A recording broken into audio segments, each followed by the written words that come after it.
So whilst I was a student at University College London, I'd gone back to England to do my master's. It just begun in September 2018. I began my master's at University College London. I've made this conscious decision to go back to university and do a theoretical master's in cinema, politics, history, and cultural studies. When I began to feel a little restless, I was only in London for a year and a half, so I kind of felt compelled to use that time wisely and get out into the field and make a film. So I was rather thrilled when a friend of mine told me about my university's film society. Essentially, the University College London's Film Society ran this initiative every term where they funded a series of short films. I didn't really know much about my university's film society, so I went home and I did a little digging. It turns out that Christopher Nolan was president of my film society, the guy who directed Dark Knight, the Batman films, Interstellar, Inception, and the University College London's Film Society is basically why he started making films. So I thought, interesting. So I emailed them and I asked them to send me the selected script for that term. And I had a look through the script and it was just the most moving piece of work I'd read in a long time. It was written by this incredibly young 21-year-old English lit grad. And this was her, if I'm not mistaken, this was her first script. Oh, they interacted well, for sure. So the Film Society very graciously funded our film. We were incredibly lucky to find our actresses within a couple of days. We put out casting calls over social media, WhatsApp, Insta stories, Facebook. We were emailing amateur theater groups, and within 2 days, 16 South Asian actresses walked in through our door. Straight after casting, we spent time looking for the right locations. We managed to sort everything out, I think about a day or two before filming, and then shot over a weekend. I remember starting on the Saturday at 5 a.m., finishing at 12 a.m., and then started filming on the Sunday at 5 a.m. and finished at 5 p.m. later on that day. So yeah, it was an intense, a very hectic weekend where we were running around. We were running from North London to South London, going to cafes, going to houses.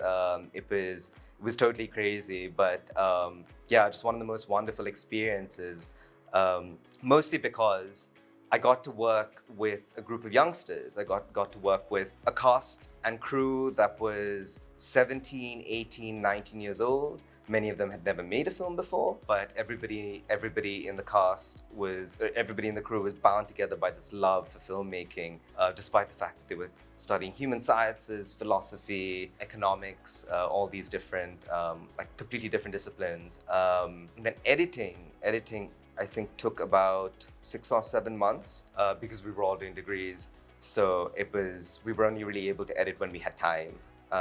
Well, to be honest, I only really felt comfortable directing this film because I was surrounded by a team of women who helped me check my ego every day.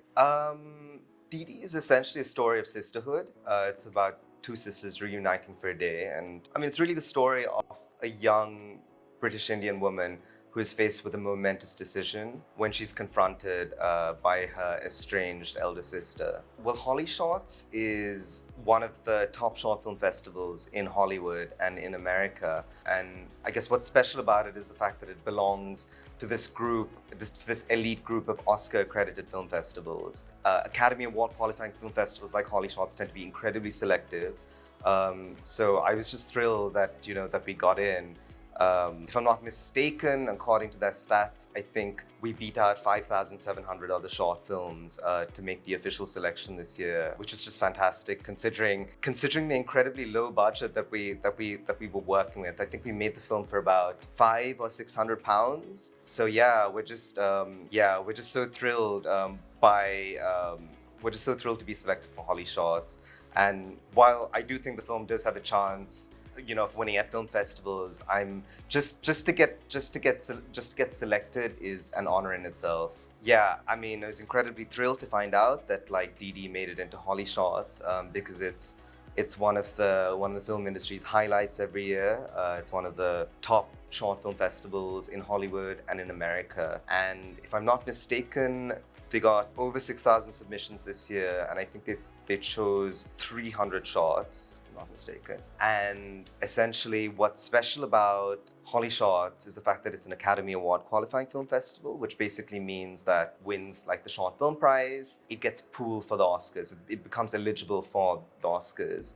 So feedback from notable figures, is that important? Well, I nearly fell off my chair when I got the response from Deepa, because she is one of my filmmaking heroines, and somebody whose opinion I hold in incredibly high regard.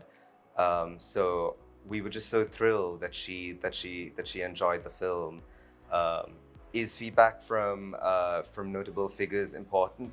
Sure, in this case, absolutely. Yeah, I mean, yeah, this is a question I've gotten asked a lot, and I was thinking about that recently. And if I'm going to be very honest, I think I became fascinated with cinema because of my mom, who's an incredibly talented photographer. I mean, she doesn't take pictures professionally or anything like that, but I grew up around her taking 35 mil pictures, so I learned how to load a 35 mil camera from an incredibly young age. And I think that's what prompted me to pick up a film camera or pick up a video camera at the age of 9 and start telling stories. I feel like the original inspiration came from my mom. I think Sri Lanka produces world-class films. You know, you don't need to look any further than the films of, well, I think the work we produce out here is of an incredibly high standard. You needn't look further than the work of Vimukti Jayasundara, Prasanna, Vithanage, Asoka Handagama, to name a few directors. I think we've been hit pretty badly by the pandemic, but we're a resilient bunch, and I have no doubt we'll bounce back. I don't want to be making the kinds of films that go to film festivals and appeal to, an elite group of people, win an award, and then are never watched again. I want to create work that will be watched 10, 20, 30, 40, 50 years from now. And I think there is a way to hit that middle ground, and I think to create work with creative integrity that appeals to a large audience.